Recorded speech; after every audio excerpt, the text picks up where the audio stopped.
The genetic picture of the Vikings is not a single Viking DNA.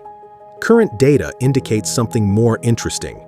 The people who left Scandinavia in the Viking Age carried a mix of local northern ancestry and older threads that connected them, quietly but measurably, to the wider Baltic, North Sea, and North Atlantic worlds. And the surprise is this. When we look at genetic patterns from Viking Age burials, we don't just see raiders from one homeland. We see a moving network that absorbed outsiders, seeded new communities, and sometimes returned home changed. Picture the map. Scandinavia looks like the far edge of Europe, a cold crown at the top of the continent. But on the sea, edge is an illusion. The North Sea is not a border, it's a roundabout. The Baltic is not a lake, it's a conveyor belt of coasts. Norway, Denmark, and Sweden sit beside water the way a city sits beside roads, meaning travel isn't the exception, it's the design. And once you accept that, the Viking story stops being a saga of isolated fjords and becomes a story of roots. Now, here's the early proof moment. One clean comparison that changes how you hear everything that follows. Evidence from ancient DNA suggests that Viking Age people in places like Britain and Ireland often show genetic signals closer to Scandinavia than the earlier local populations did, indicating migration and mixing during that period. But the same datasets also suggest something in the opposite direction. Viking-era Scandinavians themselves weren't genetically identical from region to region, and in some cases their ancestry patterns hint at contacts that predate the raids, trade, movement, marriage ties, long before the first longship was spotted on a misty horizon. In other words, the Viking Age didn't create mobility, it amplified a mobility that was already there. So let's slow down just enough to ground the world we're in. Scandinavia in the early medieval period is forests, coasts, and tight farming pockets. It's a landscape that rewards seamanship because the sea is easier than the land. Overland travel through dense woods, bogs, and mountains is slow. Along the coast, it's fast. And fast movement changes everything. Who you meet, who you trade with, who you marry, who you fight, and what stories your grandchildren will insist were always true. The Vikings didn't invent the sea lane, they mastered it, and then they built a civilization of opportunity on top of it. If we zoom out further, we see the staging grounds of the Viking world, the North Sea, the Baltic Sea, the rivers that pour into them, and the narrow choke points where a few kilometers of land separate entire ocean systems. These are the places where goods move, where rumors move, and where people move under pressure. Bad harvests, political feuds, a new leader, a broken alliance. It's tempting to treat a raid like a spontaneous explosion, but the evidence suggests raids often follow lines that merchants already traced with quieter feet. Before the sword, there's the sail. Before the conquest, there's the contact. And contact leaves signals. We also need to be honest about what genetics can and cannot do. Genetic patterns can hint at shared ancestry, movement, and mixing, especially when we compare ancient DNA from specific burials across time and place. But ancient and modern samples are never perfect, mirrors of whole populations. The people we can sample are limited by preservation, excavation, and which graves survived. So, sampling bias matters. The evidence we discuss is powerful, but it's still a partial window, not the entire room. And yet, even with that caution, the window shows shapes that are hard to ignore. Now the story begins where almost every Viking story begins. Scandinavia, late 700s to 1000s, a world of small kingdoms, shifting power, and a new kind of maritime reach. But we're not going to chase only kings and battles. We're going to follow the invisible lines, who moved, who stayed, and how the Viking world acted less like a single people and more like a living system. Ports, alliances, ship crews, households, and families. Because that's the level where genetics speaks most clearly. On the map, zoom to Denmark first. Denmark is a hinge. It touches the continent. It faces Britain. It opens into the Baltic. It sits at the threshold where a small decision, east or west, changes your descendants' world. The Danes appear in the historical record as major players in England, and the genetic signals in parts of Britain are consistent with Scandinavian input during the Viking period. But that Scandinavian input doesn't necessarily mean one uniform Danish signature.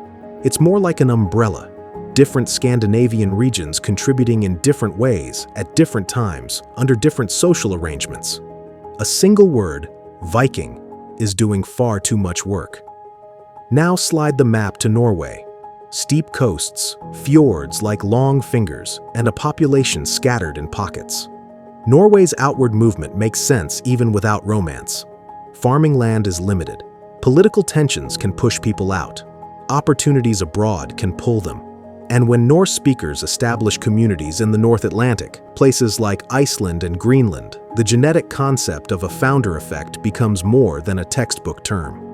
A founder effect is what happens when a small group starts a new population. Their genetic mix can echo for centuries, not because it's better, but because it's first. In Iceland, for example, evidence from genetics and history suggests a settlement that included substantial Scandinavian ancestry and also contributions from the British Isles, likely through migration and household formation, including women. That's not a side note. That's the system working. Movement plus mixing, not movement alone. Now to Sweden, facing the Baltic and the river routes that reach deep into Eastern Europe. This is where the Viking story often splits into two mental movies. In the West, longships on the North Sea. In the East, riverboats and trade routes leading toward the Black Sea and beyond. Genetic patterns in the broader region remind us that the Baltic has long been a zone of contact. Finnic, Baltic, Slavic, and Scandinavian interactions over time. The Viking Age didn't happen in a vacuum. It happened on a stage already full of people, and when Scandinavians moved eastward, they entered networks where identity could be negotiated by language, law, and alliance, not just by birthplace. Before we interpret any Viking genetics too confidently, we need one simple tool: the difference between haplogroups and autosomal ancestry. Haplogroups are like a single thread, passed down mostly along one line, such as the paternal Y chromosome line or the maternal mitochondrial line. Autosomal ancestry is the whole tapestry, mixed from all your ancestors. For example, two people could share the same Y haplogroup but have very different overall ancestry if their broader family histories differ. Haplogroups can hint at certain lineages. Autosomal patterns better capture population mixing. Keep that in mind because it stops us from turning one thread into an entire story. Now we can ask the question that matters. If the Vikings weren't genetically uniform, what were they? Evidence suggests they were a cultural and economic phenomenon with a Scandinavian core, like a language and a set of maritime skills that could travel, and then recruit, absorb, and reshape people along the way. Think about a ship crew. A longship is not a nation-state. It's a small working unit, men with shared risk, shared profit, and shared survival. A crew can pick up people. A port can redirect people. A warband can settle. A settlement can intermarry. Over decades, that creates a genetic pattern that looks less like a stamp and more like a gradient. Zoom in on England, because this is where genetics and history meet in a way you can feel. The historical record speaks of the Danelaw, of Scandinavian presence, of towns, laws, and control. And genetics, while not a direct Viking detector, can show patterns consistent with Scandinavian ancestry in certain regions when compared to earlier periods. Not uniformly across all of England, not as a single wave everywhere, but as a patchwork, stronger in some places, weaker in others, exactly what you'd expect if settlement and integration were real. And that patchwork leads to a sharper question. How did Vikings turn from visitors into neighbors? One answer is the least cinematic and the most important: land and law. Raids make headlines, settlements make ancestry. If a group gains land, forms households, and has children, their genetic signals persist. If they only raid and leave, they don't. The Viking Age is remembered for violence because violence is loud. But the genetic impact comes from the quieter parts: the creation of communities, the normalization of intermarriage, the slow blending of lineages into local populations. The greatest genetic consequence of a longship isn't the fire, it's the family it eventually creates. Now slide the map to Ireland. Viking towns like Dublin become nodes, ports that connect Scandinavia to the Irish Sea and beyond. Ports are magnets. They pull in traders, craftsmen, enslaved people, mercenaries, refugees, and opportunists. That mix can leave genetic signatures that look cosmopolitan compared to rural hinterlands. But the question is never, were Vikings here?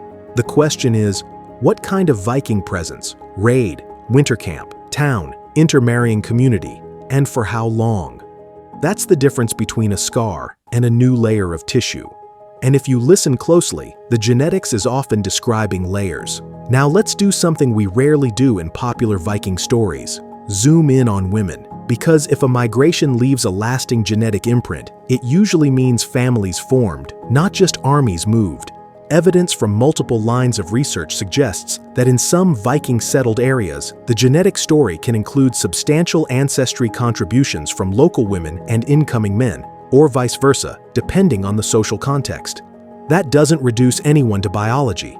It simply reflects how migrations often work in real human terms: unequal mobility, uneven power, complex households, and the hard truth that not all movement is voluntary. Even when we keep modern politics out of it, we still have to acknowledge that the Viking world included enslavement and forced movement, which can also shape ancestry patterns. The past is not clean. The genome remembers that. But then something strange appears.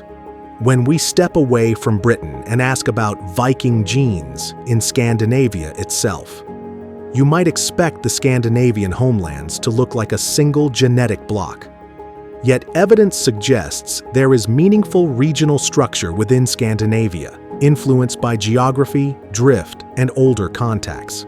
Mountains, fjords, dense forests, and long winters can keep communities relatively separated, and separation produces subtle genetic differences over time. Add trade corridors and seasonal mobility along the coasts, and you get a map that isn't uniform. It's textured. So the Vikings who sailed out were not clones from one village. They were representatives of a diverse northern landscape. Now, we need to rewind further, before the Viking Age, because the Viking genetic story doesn't start in 793. Scandinavia's ancestry layers were shaped by much earlier events: post-Ice Age settlement, the arrival of farming, contacts across the Baltic, and Bronze Age and Iron Age movements in Northern Europe. Over millennia, populations mixed and shifted. The Viking Age is a chapter written on top of older chapters. If you only read the Viking chapter, you miss why Scandinavia was positioned to become what it became. And you miss the deeper reason the genetic patterns are so interesting. They connect the Viking world to the broader story of European prehistory. To keep this grounded, imagine Scandinavia as a woven cloth made over thousands of years. Some threads are older hunter-gatherer layers, some are farmer-related ancestry, some are later inputs from surrounding regions. The exact proportions vary by place and time, and the scientific picture continues to refine as more ancient DNA is analyzed. But the key retention-worthy point is simple. Viking ancestry is not a new substance that appeared suddenly. It is a northern expression of European ancestry shaped by local geography and long-term contact. The Vikings didn't appear from nowhere. They emerged from a world already connected.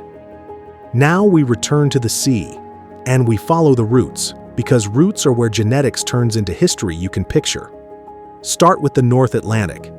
To get to Iceland, you cross dangerous water, and you don't do it casually. That means the founding population is often small and self-selecting, people with the skills, resources, or desperation to go. In genetics, that creates sharp signals, a new community with ancestry proportions that reflect the founder's mix. Over time, drift can amplify certain variants just because of population size, not because of destiny.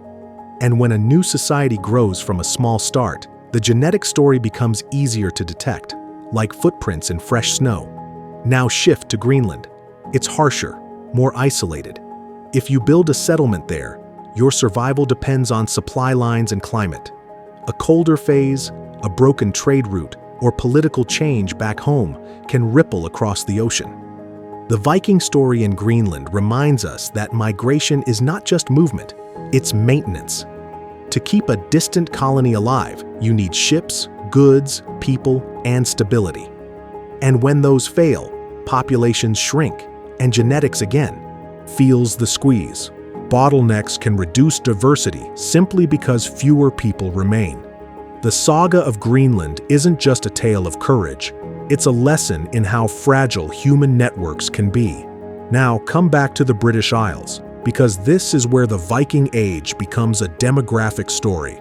If you imagine Vikings as a thin layer of warriors ruling over locals, you'd expect minimal genetic impact. But if you imagine them as settlers forming communities, you'd expect detectable ancestry shifts. The evidence tends to support the second picture in at least some regions. Localized areas with stronger Scandinavian-related signals. Not everywhere, not uniformly, but enough to say, these were not just raiders passing through. There were new neighbors. There were new families. There were new lineages added to the local pool. And the most intriguing part is that the pattern isn't a straight line. It's a mosaic that matches a world of competing kingdoms and uneven settlement. Here's where the story shifts. Because the Vikings were not only exporters of ancestry, they were importers of people. As Scandinavian societies grew wealthier and more connected, they also became destinations. Traders, captives, craftsmen, and spouses moved into Scandinavian communities. Over generations, those arrivals could leave subtle genetic signals back in Scandinavia. This flips the usual story on its head. The Viking world was not a one-way expansion from a pure homeland. It was a loop. People went out and people came in. The Viking Age is better pictured as a circulatory system than an arrow. And once you picture it that way, you can understand why a single burial can be so revealing. Ancient DNA comes from specific individuals. Each one is a snapshot of a real person in a real context, sometimes local, sometimes foreign-born, sometimes carrying ancestry that doesn't match the simplistic expectations of their grave goods. This is one of the reasons modern research has changed the conversation. It's possible for someone to be buried with Viking material culture, but have ancestry indicating origins elsewhere or the reverse. That doesn't mean genetics replaces archaeology. It means the two can talk to each other. It also means identity in the Viking world could be adopted, earned, or imposed. And that's a far more human story than a fantasy of pure bloodlines. Now let's follow the Eastern roots, because they're often treated as a footnote, even though they reshape the entire map. In the East, Scandinavian-linked groups moved through the Baltic and down river systems, trading, raiding, and forming alliances. The river highways of Eastern Europe connect the north to the Black Sea and beyond. On those routes, people encounter Slavic communities, steppe influences, and urban markets tied into the Byzantine and Islamic worlds. We should be careful not to oversimplify here. Viking in the East can blend into broader categories like Varangians, mercenaries, traders, and local elites. But the mechanism is the same. Contact zones create mixed communities. Mixed communities create layered ancestry. Layered ancestry creates the kind of genetic signals that make historians pause. If you're listening for retention, here's the detail most people miss. The Viking Age is as much about bureaucracy as it is about battle. Not in the modern sense, but in the sense that stable wealth requires rules, control of ports, tribute systems, marriage alliances, and the legal incorporation of newcomers. When a Scandinavian group gains power in a region, the long-term genetic impact depends on whether they remain socially separate or integrate. Integration leaves a deeper imprint, separation leaves a thinner one. So whenever you hear a story about a Viking leader, ask a better question. Did they build a dynasty that married locally? Did they establish a town that drew migrants? Did they create a legal order that made outsiders into insiders? The genome tends to answer who had children with whom, not who won the battle. And that's where the real history often hides. Now we come to a tricky point. Can we define Viking DNA at all? Only with careful language. There are genetic patterns more common in Scandinavia compared to neighboring regions, and these can show up elsewhere due to Viking Age movements. But those patterns overlap with broader Northern European ancestry, and they vary within Scandinavia itself. So the responsible interpretation is not, this gene proves Viking. The responsible interpretation is, some individuals and populations show ancestry consistent with Scandinavian-related input during the Viking Age, alongside local ancestry. That may sound less dramatic, and it's more true. The drama is in what that implies. Movement was real, integration was real, and the Viking world was more diverse than the stereotype. Let's make it vivid. Picture a coastal market town in the 900s. Languages overlap. Old Norse, Old English, Gaelic, perhaps others. Goods shift hands. Walrus ivory, furs, metalwork, grain. People shift too. A craftsman relocates because the work is better here. A captive becomes part of a household. A marriage ties two families across the sea. A child grows up with stories from two shores. That child's DNA will not announce the full complexity of their life, but it will carry the evidence of connection.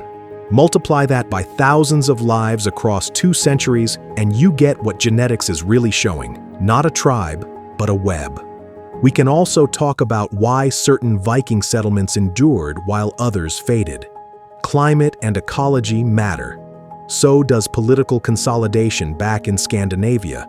When kingdoms centralize, the incentives for raiding and leaving can change. Trade patterns shift. Christianity spreads, reshaping social structures and long-distance ties.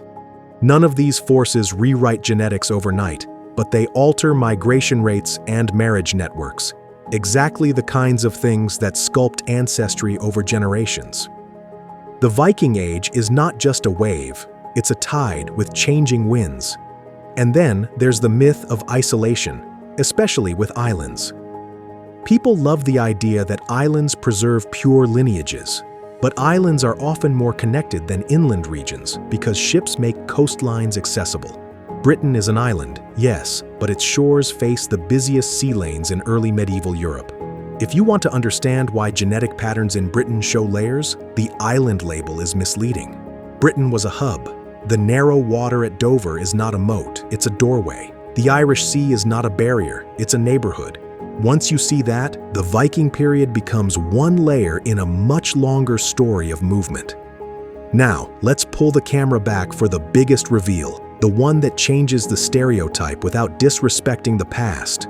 Evidence suggests the Vikings were less a biologically uniform people and more a culturally defined seaborne world that could include different ancestries. Under a shared way of life, some were Scandinavian-born, some were local recruits, some were descendants of earlier contacts, some joined through marriage, some through coercion, some through ambition. And the genetic record, when paired with archaeology and history, supports that complexity. The Vikings were not a sealed genetic container. They were a network with a Scandinavian heart. And right here is where we put the most important guardrail, because this is where misunderstandings usually begin. Ancestry is not identity.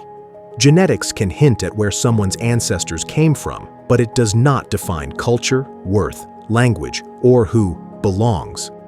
A person could live as a Viking, speak the language, follow the laws, sail the routes, and have ancestry from multiple regions. Another could have Scandinavian ancestry and live entirely outside Viking culture. Human identity is lived, not measured. The genome is a record of connections, not a certificate of meaning. So what's the big picture? The Viking Age looks like a moment of high mobility layered onto an already connected northern world.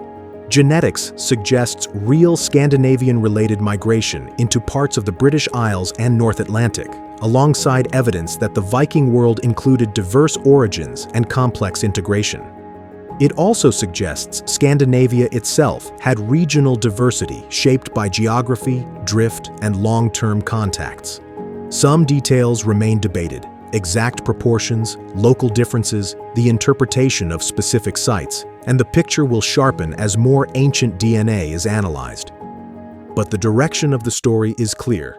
The Vikings were not just raiders on the edge of Europe. They were architects of a maritime world that moved people as much as it moved silver. And once you see them that way, the longship becomes a symbol of something deeper, not just speed but connectivity, not just conquest but consequence. The wake behind a ship is temporary. The wake inside a population can last a millennium. That's the quiet power of this evidence. It turns a saga into a system and a stereotype into a human network. So here's a question for you, and I want you to answer it as specifically as you can. If you could sample ancient DNA from one Viking Age place, an Icelandic farmstead, a Dublin port neighborhood, a Danelaw town cemetery, or a Swedish river route trading site, where do you think we'd find the most surprising mix, and why? If you want more genetic blueprint stories like this, where history meets the hidden archive in our cells, you know where to find the next voyage.